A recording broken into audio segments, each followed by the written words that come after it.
मैं रवि कुमार, स्वागत है रेनेशा आईएएस में। चलिए, 7वें जेपीएससी और जेएसएससी सीजीएल से संबंधित महत्वपूर्ण अपडेट्स पर हम लोग आज बात करने वाले हैं।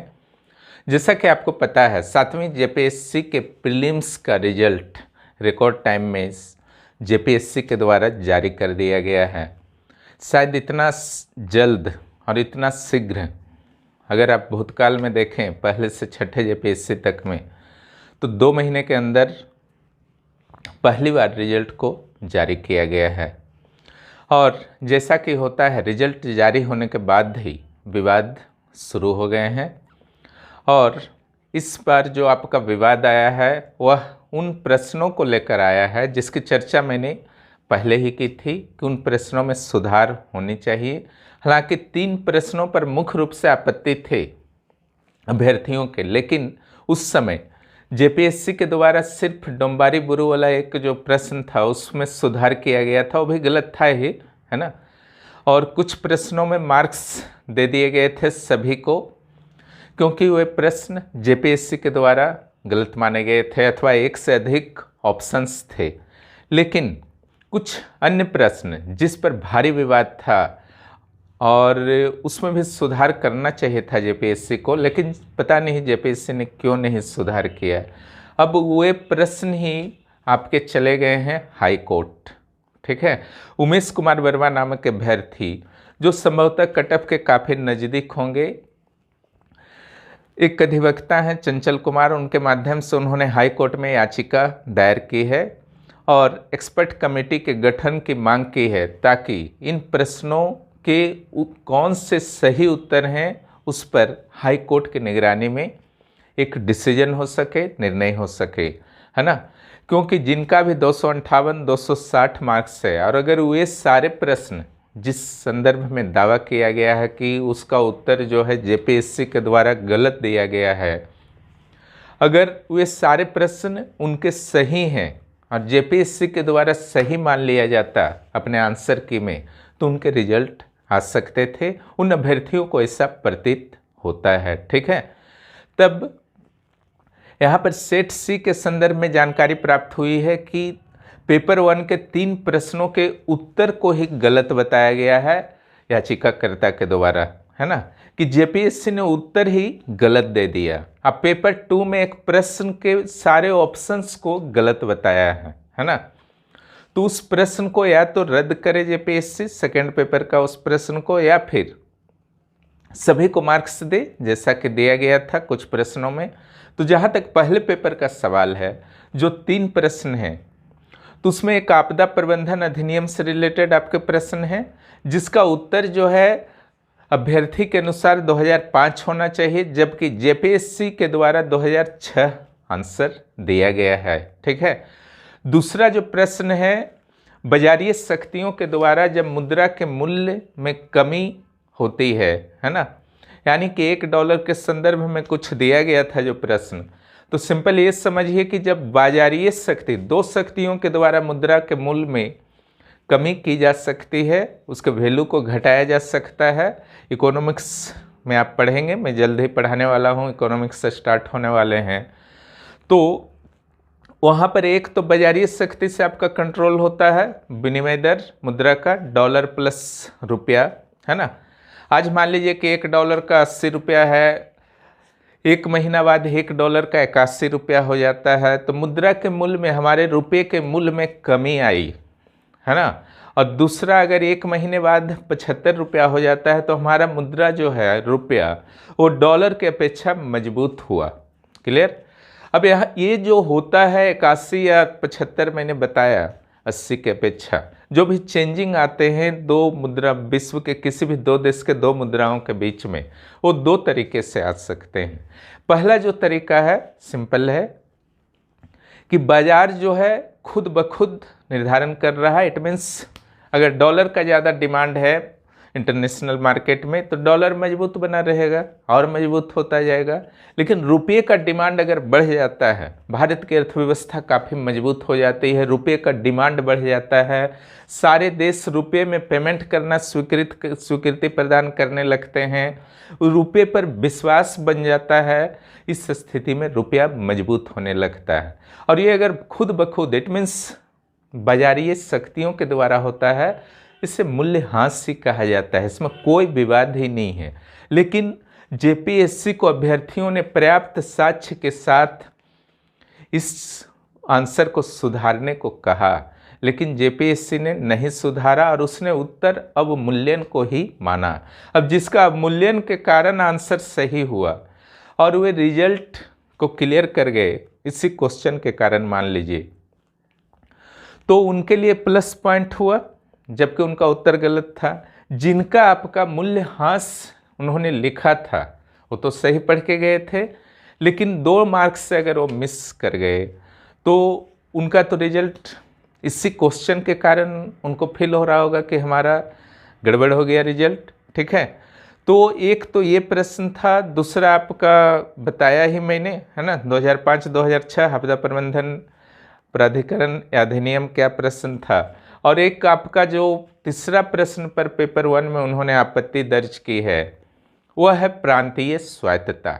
इस पर भी मैंने चर्चा किया था कि इसका उत्तर भी जेपीएससी को सुधारना चाहिए था। यहाँ पर देखिए, 1909 के अधिनियम, 1919 के अधिनियम और 1935 के अधिनियम, तीनों अत्यंत महत्वपूर्ण अधिनियम थे। तीनों के अलग अलग उद्देश्य थे जो अंग्रेजों के औपनिवेशिक हित से डायरेक्ट, प्रत्यक्ष रूप से संबंध रखते थे। 1919 के अधिनियम में क्या किया गया, पहली बार आप देखें तो प्रांतीय स्वायत्तता की ओर बढ़ने का प्रयास किया गया, लेकिन स्वायत्तता नहीं दिया गया। कहीं भी आप नहीं देखेंगे, कितना भी जो है बड़े राइटर का बुक उठा लीजिए, एनसीईआरटी उठा लीजिए, कहीं ये नहीं लिख सकता है कि 1919 में प्रांतीय स्वायत्तता दिया गया है ना। क्यों? प्रांतीय स्वायत्तता का अर्थ होता है यानी कि गवर्नमेंट का, सेंट्रल गवर्नमेंट का किसी भी तरह का कोई हस्तक्षेप नहीं। तो वहाँ पर द्वैध शासन वर्ड ज़्यादा बेहतर होगा। और वहाँ पर जो किया गया था व्यवस्था कि कुछ मंत्री भी थे जो इलेक्टेड थे आम जनता से, और जैसे मान लीजिए कि झारखंड है, प्रांत है एक भारत का, यहाँ पर हेमंत सोरेन मुख्यमंत्री हैं, उनके साथ 10-11 और मंत्री हैं, क्लियर। अब मान लीजिए कि 11 मंत्रियों में जो हेमंत सोरेन के साथ हैं उनमें से 4-5 जो है अधिकारी नियुक्त कर दिया जाए भारत सरकार के द्वारा, है ना। भारत सरकार के द्वारा 5 अधिकारी और 5-6 जो है आपका मुख्यमंत्री के साथ जो इलेक्टेड मंत्री हैं, ठीक है। और जितना महत्वपूर्ण पोस्ट है, वित्त से कानून व्यवस्था हुआ, वित्त हुआ, कृषि हुआ, वो सारा जो है उन 5 अधिकारियों को दे दिया जाए। और कुछ शिक्षा वगैरह हुआ, वन वानिकी वगैरह हुआ, है ना, वो इलेक्टेड मंत्रियों को दे दिया जाए, है ना। इसी को कहा जाता है द्वैध शासन। कुछ पावर्स जो है अधिकारियों के हाथ में, कुछ मीन्स महत्वपूर्ण पावर्स जो है अंग्रेजी सरकार द्वारा नियुक्त अधिकारियों के हाथ में उस समय प्रांतों में था, कुछ इलेक्टेड मिनिस्टर्स के हाथ में था, है ना। और गवर्नर जनरल का काफ़ी अधिकार था, क्योंकि कोई भी कानून जब प्रांत के द्वारा पारित होता था तो उसकी सहमति के बिना वह कानून वास्तव में बन ही नहीं सकता था। इसी प्रॉब्लम को दूर किया गया 1935 के अधिनियम में। और जो 4-5 अधिकारी की मैंने बात की जो अंग्रेजों के द्वारा नियुक्त किया जाता था, उस व्यवस्था को समाप्त कर दिया गया और कहा गया कि सारे के सारे इलेक्टेड मंत्री ही होंगे, है ना, प्रांतों में। केंद्र में वही व्यवस्था जो प्रांतों में व्यवस्था थी, लगभग वही व्यवस्था केंद्र में 1935 से शुरू हुआ। तो यहाँ पर प्रांतीय स्वायत्तता कब दी गई, तो उसका सटीक आंसर मेरे विचार से 1935 ही होगा, 1919 नहीं होगा, क्लियर। तो यहाँ पर जो है आपका ये 2 प्रश्न जो है, अब हाई कोर्ट का क्या रुख रहता है देखिए, है ना। लेकिन याचिका दायर हो चुकी है और अगर इसे स्वीकृत किया जाता है, सुनवाई किया जाता है, तो उस स्थिति में एक्सपर्ट कमेटी अगर गठित होती है तो इस पर एक्सपर्ट कमेटी के द्वारा विचार किया जाएगा और उसका क्या निर्णय होता है आपको इंतज़ार करना होगा उसके लिए। लेकिन हमारा जो पक्ष था कौन सही है उसे मैंने क्लियर कर दिया। जहाँ तक पेपर 2 के प्रश्न का सवाल है, तो पेपर 2 का जो प्रश्न था वो था Jharkhand action plan on climate change कब आया। तो याचिकाकर्ता का कहना है कि जो चारों ऑप्शन दिया गया है एक भी ऑप्शन सही ही नहीं है। ऑप्शन संभवतः 6, 7, 8, 9, 30 जून करके दिया गया था, ठीक है। लेकिन Jharkhand action plan for climate change 2014 में आया है ना, 1 मार्च 2014 को आया है और झारखंड सरकार के ऑफिशियल वेबसाइट पर भी यह उपलब्ध है। तो इस जो अभ्यर्थी का तर्क है कि ये प्रश्न गलत है, सभी को मार्क्स इसमें दिया जाना चाहिए, प्रश्न को रद्द किया जाना चाहिए, तो इससे भी सेव करना जेपीएससी के लिए काफ़ी कठिन होगा। जिस तरीके से पेपर 1 के प्रश्नों को सेव करना काफ़ी कठिन होगा, पेपर 2 के इस प्रश्न को भी सेव करना काफ़ी कठिन होगा। देखिए सारे के सारे चीज़ जो हैं भविष्य के गर्भ में हैं, क्योंकि यहाँ जो भी झंझट शुरू होता है, प्रॉब्लम्स शुरू होते हैं प्रीलिम्स के रिजल्ट के बाद होते हैं। पहले मैं कई बार कह चुका हूँ और इस बार भी देखिए वही हो रहा है। फिर से मामला कोर्ट पहुँच गया, कोर्ट नहीं पहुँचना चाहिए था।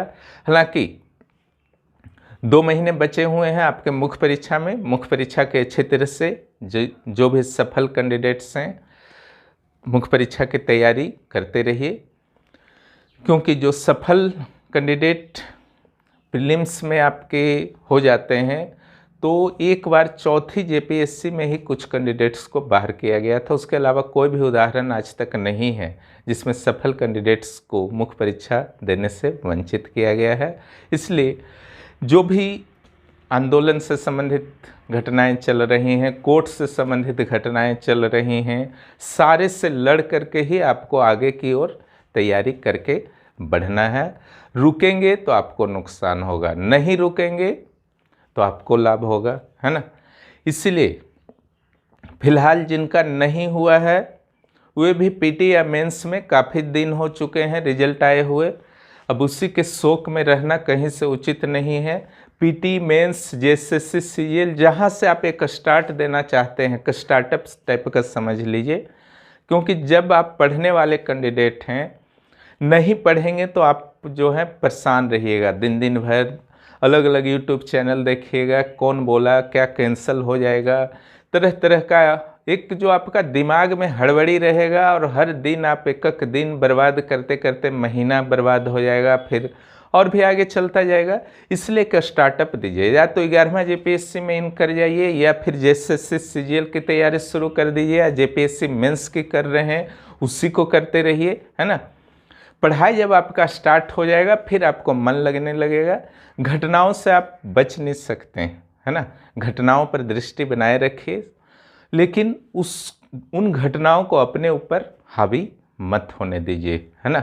अपने ऊपर हावी होने देंगे तो फिर जब आगामी परीक्षाएं होंगी उस समय भी आपको नुकसान उठाना पड़ सकता है, क्योंकि आज समय है, आप आज सुपर हाईवे पर चल रहे हैं, है ना। जैसे आप टाटा से रांची जाते हैं, शहर से आप निकलते हैं तो काफ़ी भीड़ भाड़ होता है, गाड़ी स्लो रहता है ना। लेकिन सुपर हाईवे में क्या होता है, आपके लिए स्पीड मेंटेन करना, टाइम मैनेजमेंट करना इजी हो जाता है।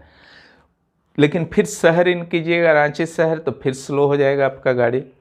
तो आज सुपर हाईवे में है, आज आपके पास समय है कि जेपीएससी जेएसएससी सीजीएल जो भी आपका टारगेट है उसके सिलेबस को आप मजबूत कर लीजिए, क्योंकि आज समय बर्बाद करेंगे फिर एग्ज़ाम से पहले आप फिर से परेशान होने लगेंगे, है ना। क्योंकि यहाँ के किसी भी आयोग की यही प्रॉब्लम है, 3 साल 2 साल 1 साल लगातार जो है आपका कुछ एक्टिविटी नहीं दिखेंगे आपको, लेकिन जब एग्ज़ाम शुरू होता है तो फिर फटाफट जो है डेट वगैरह घोषित होने लगता है, फिर इतना पहाड़ टाइप का सिलेबस जो है वो आपके लिए हेडेक बन जाता है। रिजल्ट मिस होने से बुरा तो लगता है, इसमें दो मत नहीं है ना, लेकिन बुरा लगता है इसका अर्थ नहीं है कि अगर आप पढ़ाई नहीं छोड़े हैं तो चालू आज से ही कर दीजिए इस वीडियो को देखने के बाद ही, है ना। लेकिन अगर फ्यूचर में एग्ज़ाम नहीं देना है तो कोई मैटर नहीं, लेकिन फिर से देना ही है तो अब ज़्यादा दिन व्यर्थ नहीं करना है। सारी चीज़ें एक साथ चलती रहेंगी, लेकिन अपने स्टडी को एक प्लान्ड वे में डाल दीजिए, बेहतर है। सबका समय आता है, घबराने की बात नहीं है। और जहाँ तक रेनिशा IAS का बात है तो झारखंड के सारे एग्ज़ाम्स जो भी इम्पोर्टेंट सामान्य एग्ज़ाम हैं, चाहे सिविल सर्विसेज हो, CGL हो, 11th JPSC के प्री तक की जो आपके टेलीग्राम ग्रुप्स में स्टार्ट हो चुके हैं, जहां से पिछली बार काफ़ी अच्छी सफलता मिली थी वहां के कैंडिडेट्स को, उसी प्रीलिम्स ग्रुप को आगे बढ़ाया गया है। वहां पेपर 1, पेपर 2 पूरी तरह से चल रहे हैं, वीकली टेस्ट चल रहे हैं। जैसे CGL में भी math, reasoning, computer, Jharkhand GK और सामान्य GK चल रहे हैं। साइंस पर विशेष जोर दिया जा रहा है और साथ ही वहाँ पर भी वीकली टेस्ट हो रहे हैं। दोनों जगह वॉइस कॉन्फ्रेंस प्रतिदिन हो रहे हैं। आप लोग लाभ उठाइए। और जहाँ तक शुल्क जो है हल्की फुल्की सर्विस ड्यूटी टाइप का, उसको समझ लीजिए, बहुत ज़्यादा नहीं लगाया गया है।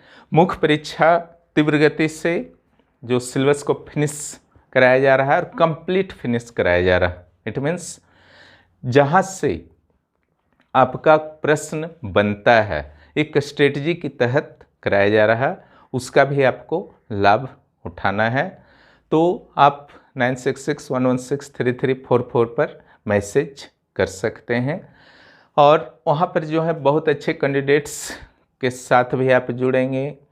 आप आंसर राइटिंग प्रैक्टिस भी कर सकते हैं, वीकली टेस्ट भी दे सकते हैं, डेली आप आंसर लिख सकते हैं, कोई रोक नहीं है ना।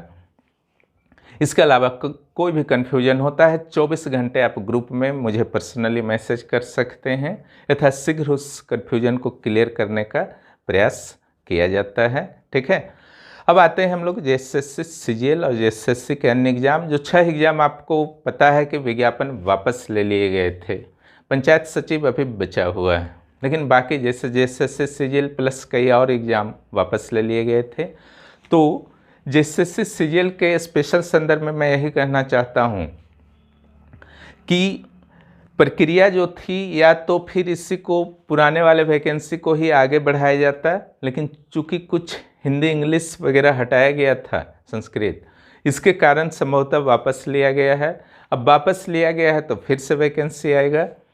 वैकेंसी क्यों नहीं आ रहा, तो मुझे जहाँ तक लगता है कि पेपर में मैंने पढ़ा था, कुछ मंत्रियों की आपत्तियाँ भी हैं हिंदी को लेकर के, विशेष रूप से कि हिंदी को क्यों हटाया गया, मगही को क्यों नहीं जोड़ा गया, है ना। दूसरा जो है, अनारक्षित वर्ग के वाले जो आपका कैंडिडेट्स हैं, अगर बाहर से इंटर मैट्रिक किए हैं तो उनको भरने नहीं दिया जाएगा फॉर्म, जबकि वो झारखंड के मूल निवासी हैं। तो खास करके जो आपका सीमा क्षेत्र में, किसी भी अदर स्टेट के सीमा क्षेत्र के झारखंड के ज़िले हैं, है ना, जैसे पलामू के अधिकांश ज़िले जो हैं बिहार से लगते हैं, या फिर कोल्हान के कुछ ज़िले जो हैं उड़ीसा या आपके बंगाल से लगते हैं, है ना। तो ये सब जो क्षेत्र, या फिर नॉर्थ झारखंड के कुछ ज़िले बिहार से लगते हैं, तो नॉर्थ झारखंड हुआ, साउथ झारखंड हुआ और ईस्ट झारखंड हुआ, तो ये सब बंगाल, उड़ीसा, बिहार से जो लगते हैं। तो ऐसी कोई रोक नहीं थी पहले, इसके कारण दूसरे स्टेट में जा कर के लोग मैट्रिक इंटर जनरली कर लिया करते थे, क्योंकि शिक्षा का कोई सीमा नहीं होता है, कहीं भी जा कर के कर सकते थे। अगर ऐसा ही प्रावधान लागू करना है सरकार को, तो मेरे विचार से 15 साल का कम से कम नोटिस देना होगा कि हाँ 15 साल बाद जो है ऐसा लागू होगा, ताकि यहाँ के अभ्यर्थी जो हैं अपने स्टेट में ही करें। हालांकि यह उचित नहीं होगा, शिक्षा कहीं से भी प्राप्त किया जा सकता है। तो उन जिलों से संबंधित जो विधायक हैं, मंत्री हैं, उनके बीच भी कई तरह की आपत्तियां हैं, तो जिसके कारण कुछ कुछ विवाद है। ये सब विवाद जैसे ही सोल्व होता है, आपके वैकेंसी निश्चित रूप से आएंगे, तैयारी करते रहिए। तो जेपीएससी और जेएसएससी सीजीएल के संदर्भ में यही जानकारी देनी थी। और जो भी इस चैनल पर नए हैं, चैनल को सब्सक्राइब कीजिए और दोस्तों को भी इस चैनल के बारे में बताइए।